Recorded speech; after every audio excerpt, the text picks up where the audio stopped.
Welcome to another video lecture. आज की जो हमारी डिस्कशन है वो है about the Gamow theory and it is also known as theory of information. और आज का जो हमारा लेक्चर है इसमें हम डिस्कस करेंगे that what is theory of information and what are the possibility for an alpha particle for escaping a Coulomb barrier of a parent nuclei and expression for a tunneling probabilities of alpha particle। तो सबसे पहले समझते हैं gamma theory क्या है। तो Gamow theory was developed by Gamow Gurney and Condon. और इस थ्योरी का जो सेंट्रल फीचर है वो बेसिकली ये है कि ये थ्योरी जो है वो बेसिकली वन बॉडी मॉडल को डील करती है for the alpha decay process और अल्फा पार्टिकल।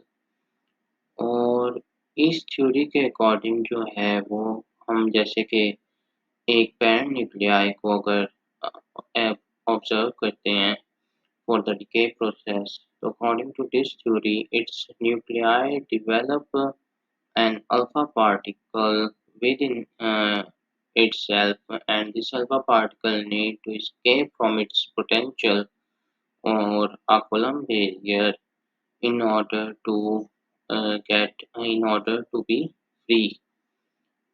जैसे कि हमने पहले बात कर चुके हैं कि अल्फा डिके में जो है वो uranium 238 is converted into thorium with the emission of helium nuclei, and this helium nuclei is basically alpha particle। तो एग्जैक्ट इस तरह के जो हीलियम न्यूक्लियाई के डिकेज हैं उनके लिए हमारे पास एक अल्फा एमिशन की थ्योरी या गैमा थ्योरी बनी है। और इस थ्योरी का बेसिकली मॉडल ये है कि जो मेरी अल्फा पार्टिकल्स हैं, या जैसे कि ये हीलियम न्यूक्लियाई आपको नज़र आ रहे हैं, ये हीलियम न्यूक्लियाई अपने पैरेंट न्यूक्लियाई के अंदर यानी कि हमारे केस में यूरेनियम में पहले ही मौजूद हो जाता है या पहले ही फॉर्मेशन हो चुकी होती है with the charge Ze, and now it basically have two challenges in order to be free from this parent nuclei। So challenges for helium nuclei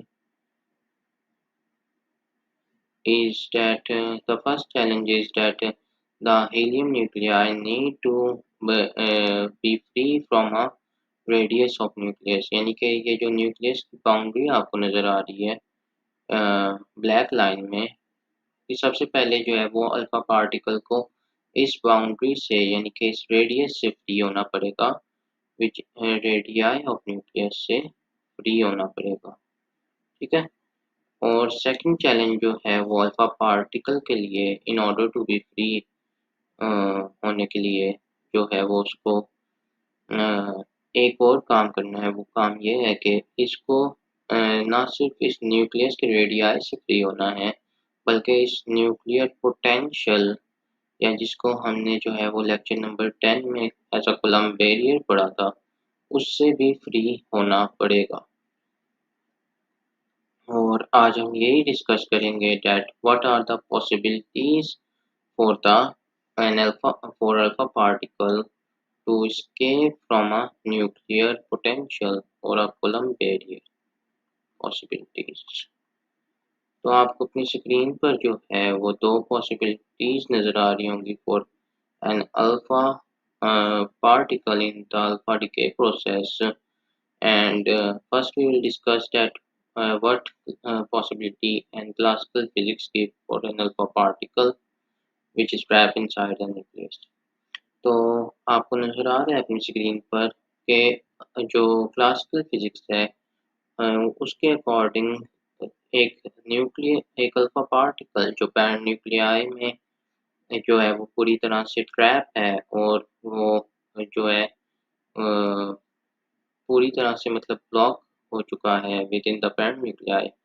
उसके उसके पास जो इनिशियल एनर्जी है वो एनर्जी इतनी नहीं है कि वो उस बैरियर को, उस पोटेंशियल बैरियर को या उस कूलम्ब बैरियर को जो है वो मेरे पास सरपास कर सके। लेकिन क्लासिकल फिजिक्स एक चीज़ जो है वो अल्फा डिके प्रोसेस में या alpha particle which is trapped inside the nucleus के लिए ज़रूर मानती है, वो ये है कि it can escape the barrier if it have a specific amount of energy. यानी कि अगर मैं इस अल्फा पार्टिकल को किसी और न्यूक्लियॉन या किसी और पार्टिकल के थ्रू बम्बार्ड कराऊं, तो क्लासिकल फिजिक्स कहती है कि अगर वो एक सर्टेन या स्पेसिफिक अमाउंट ऑफ एनर्जी इस अल्फा पार्टिकल को जो है वो मिल जाएगी, तो in that case it haves the chances to surpass the Coulomb barrier. This was a possibility for the classical physics. अब अगर हम क्वांटम मैकेनिक्स की बात कर लें, तो हम पहले भी टनलिंग का प्रोसीजर और प्रोसेस को एक दफ़ा डिस्कस कर चुके हैं कूलम्ब बैरियर के टॉपिक में। क्वांटम मैकेनिक्स ने जो है वो क्वांटम टनलिंग का प्रोसेस या फिनोमेना इंट्रोड्यूस करवाया था। And according to this process a particle has a finite probability. Probability basically means a particle have a finite chances of tunneling through a Coulomb barrier even at a very low energy। यानी कि अब जो है वो मेरे पास एक solution जो है वो क्लासिकल फिजिक्स के लिए तो एग्जिस्ट कर रहा था कि एक खास अमाउंट ऑफ एनर्जी चाहिए, लेकिन जो क्वांटम मैकेनिक्स है उसने इस बात को वेरीफाई कर दिया और इस सॉल्यूशन को जो है वो वेरीफाई कर दिया कि मेरे पास ज़रूरी नहीं है कि पार्टिकल को की एनर्जी बहुत ज़्यादा होनी चाहिए, बल्कि पार्टिकल के पास कुछ प्रोबेबिलिटीज़ या चांस एग्जिस्ट करते हैं for the transmission or tunneling of from the Coulomb barrier of a nuclei even at a very low energy। अब इसी चीज़ को जो है वो हम ग्राफिकली रिप्रेजेंट करेंगे और हम जो है वो देखेंगे कि एक alpha particle which is in a parent nuclei of a radius a and the Coulomb barrier and the of distance b is trapped inside। अब जो है वो हम ये बात समझेंगे कि अगर एक अल्फा पार्टिकल जो है वो एक पैरेंट न्यूक्लियाई के अंदर मौजूद है जिसका रेडियस ए है और अल्फा पार्टिकल को जो है वो डिस्टेंस v तक जो है कूलम्ब बैरियर को सरपास करना है in order to escape from the parent nuclei. तो हम जो वो किस तरह से ग्राफिकल एनालिसिस पर बनाया जा सकता है। और एक और चीज़ आप लोगों ने याद रखनी है वो ये है कि जो z चार्ज यहाँ पर मैंने शो किया है this is for the alpha particle and z dash charge represent the charge on the barrier charge on the parent nuclei।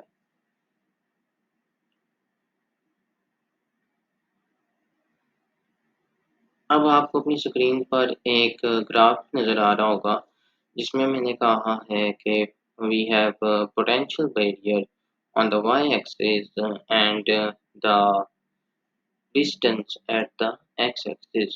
और ये जो distance है ये basically अल्फा पार्टिकल की मोशन बता रहा है in with respect to the distance that is shown as a radius of a nuclei and the distance at which alpha particle uh, escapes from the parent nuclei। तो सबसे पहले आप लोग ये समझें कि हमारे पास कूलम्ब बैरियर जो है वो स्टार्ट कहाँ से हो रहा है। तो कूलम्ब बैरियर जो है वो उस पॉइंट से स्टार्ट हो रहा है एटलीस्ट जहाँ पर मेरा न्यूक्लियर रेडियाई पूरी तरह से ख़त्म हो रहा है, वहाँ से आगे मेरे पास कूलम्ब बैरियर जो है वो स्टार्ट हो रहा है। ये एक बात समझनी है। और ये वाली जो लाइन है ये मैं शो करना चाह रहा था कि कूलम्ब बैरियर जो है वो रेडियस ऑफ न्यूक्लियाई से बाद में स्टार्ट हो रहा है and this line from the positive y axis to the negative y axis basically represent the Coulomb barrier. ठीक है। And the height of the barrier is represented as the b and alpha particle has some minimum energy initially, यानी initially alpha particle के पास कुछ हद तक energy exist करती है which is represented as a q, and the distance a represents the radius of a parent nuclei in which alpha particle is trapped, and the distance b represents the distance at which alpha particle become free from the nuclear potential of a parent nuclei. अच्छा, अब ये जो line आपको नज़र आ रही है purple वाली, ये लाइन पॉजिटिव एक्स एक्सिस से नेगेटिव एक्स एक्सिस तक जो है मेरे पास बी के इक्वल है, और मेरे पास अल्फा पार्टिकल के लिए जो है वो क्यू एनर्जी एग्जिस्ट कर रही है। अब अगर हम फाइनल वैल्यू में से initial value which is the energy of alpha particle को माइनस कर दें, तो मेरे पास बैरियर की वो हाइट या वो एनर्जी आ जाएगी। हाइट इसलिए बोल रहा हूँ क्योंकि this represent the height of the barrier, और energy in terms of alpha particle बोल रहा हूँ। अच्छा, अब अगर हम इन्हें सब्ट्रैक्ट कर लेते हैं तो मेरे पास बैरियर की वो हाइट आ जाएगी जिस हाइट को अल्फा पार्टिकल को क्लासिकली इक्वल होना है अल्फा पार्टिकल की एनर्जी को in order to surpass this barrier. ठीक है। अच्छा, अब यहाँ पे आपको ये जो डॉटिंग लाइन नज़र आ रही है, ये dotted line basically alpha particle की एनर्जी की प्रोबेबिलिटी शो कर रही है that at this energy which is a Q the alpha particle has some chances to tunnel through the Coulomb barrier. और हमने ऊपर ये वाली बात पढ़ी थी कि क्लासिकल फिजिक्स के अकॉर्डिंग अल्फा पार्टिकल को कुछ स्पेसिफिक अमाउंट ऑफ एनर्जी चाहिए in order to surpass a Coulomb barrier. लेकिन अब हम ये देख रहे हैं कि वो energy according to this graph जो है वो मेरे पास p माइनस क्यू के इक्वल है। This mean that the classically alpha particle require energy p minus Q in order to surpass the Coulomb barrier. ठीक है। और ये बैरियर जो है, अगर आप इस बैरियर की height in terms of alpha particle देखते हैं, अल्फा पार्टिकल के टर्म्स में देखने से मुराद है इन terms of energy of alpha particle which is Q, the height of barrier is p minus Q. ठीक है।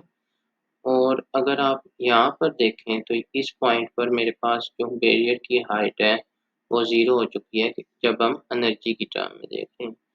इसी चीज़ को हमने एक और ग्राफ से रिप्रेजेंट किया है विच इज दिस वन।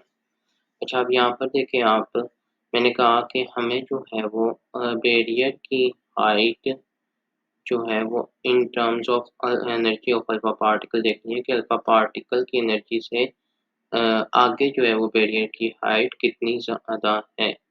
अब इन terms of that the height of the barrier for the alpha part in terms of energy of alpha particle is b minus Q.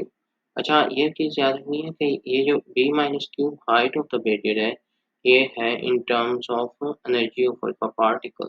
और अगर आप सेकंड पॉइंट देखें तो देखें b माइनस क्यू जो है वो डिक्रीजिंग ऑर्डर में जाकर एट सर्टेन पॉइंट b मेरे पास जो हाइट है, क्योंकि हमने रीजन जो है वो क्यू को लिया था which is the energy of alpha particle, मेरे पास हाइट जो है वो डिक्रीज हो गई है about 0. That means the height of the particle is 0 at point B. P. और ये चीज़ समझने के लिए आप लोग एक और जगह से याद रख सकते हैं कि हमने जो है वो height in terms of Q value of alpha particle देखी है। हमने जो है वो डिस्टेंस जो एक्स एक्सिस पर हमने डिस्टेंस लिया था ना ऊपर वाले ग्राफ में, उससे हमने हाइट नहीं जो है वो मेजर की, क्योंकि अगर हम उससे हाइट मेजर करते हैं तो हम b minus Q plus Q करके हमारे पास जो आंसर होना था वो आंसर हमारे पास b आ जाना था। इसलिए हमने जो है वो अल्फा पार्टिकल की के अकॉर्डिंग देखा है कि अल्फा पार्टिकल की एनर्जी से जो आगे हाइट है बैरियर की वो कितनी ज़्यादा है। ठीक है। अच्छा, so this was about the that the Coulomb barrier height at r equal to a is b minus q, ये मैंने एक्सप्लेन कर दिया। अच्छा, अब कूलम्ब बैरियर की height at r equal to b is 0 and the width of Coulomb barrier from r equal to a is 0। अच्छा, अब आपको पता है r equal to a क्या है। r equal to a जो है रेडियस ऑफ पैरेंट न्यूक्लियाई है, और रेडियस ऑफ पैरेंट न्यूक्लियाई में कोई भी कूलम्ब बैरियर मौजूद नहीं है, इसलिए मैंने जो है वो eight r equal to a, क्योंकि r equal to a के बाद कूलम्ब बैरियर शुरू हो रहा है, आर इक्वल टू ए से पीछे कोई कूलम्ब बैरियर नहीं है, इसलिए वहाँ पे हम जो है वो हमने जो कूलम्ब बैरियर की विड्थ है उसको 0 लिखा है। और width of Coulomb barrier till B which is R equal to B is B minus A, यानी कि फ्रॉम पॉइंट ए या from initial point where alpha particle exist, from that point to r equal to b, the height of the barrier is about b minus a because barrier starts after point a। ठीक है। अच्छा, अब average height of Coulomb barrier जो है उसे हम ये कर सकते हैं by summing the height at the point A and point B. और पॉइंट बी पर मैंने समझा दिया कि the height of the particle is 0, so we write the average height of a Coulomb barrier is b minus q divided by 2, and the average width of the Coulomb barrier is given as the b minus a। अच्छा, अब हम थोड़ी सी transmission या tunnelling property के बारे में बात करेंगे। और ट्रांसमिशन और टनलिंग प्रॉपर्टी जो है, this expression for the transmission probability is taken from your reference book Introductory Nuclear Physics, and you can see its article on your screen। अच्छा, अब जब हमने जो है वो ये ट्रांसमिशन probability को मुहैया कर लिया है या ट्रांसमिशन probability को लिखा, तो हमारे पास जो उसकी वैल्यू है वो i 1/1 plus V naught square for E minus V naught sine h square या साइन हाइपरबोलिक स्क्वेयर के टू ए। अच्छा, अब यहाँ पर दो चीज़ें हैं। सबसे पहली चीज़ ये याद रखनी है कि मेरे पास ये जो टनलिंग प्रॉपर्टी है, this is given for a potential barrier and particle having energy E. अब मेरे पास जो पोटेंशियल बैरियर है वो कूलम्ब बैरियर है, यानी basically the Coulomb barrier is the type of potential barrier.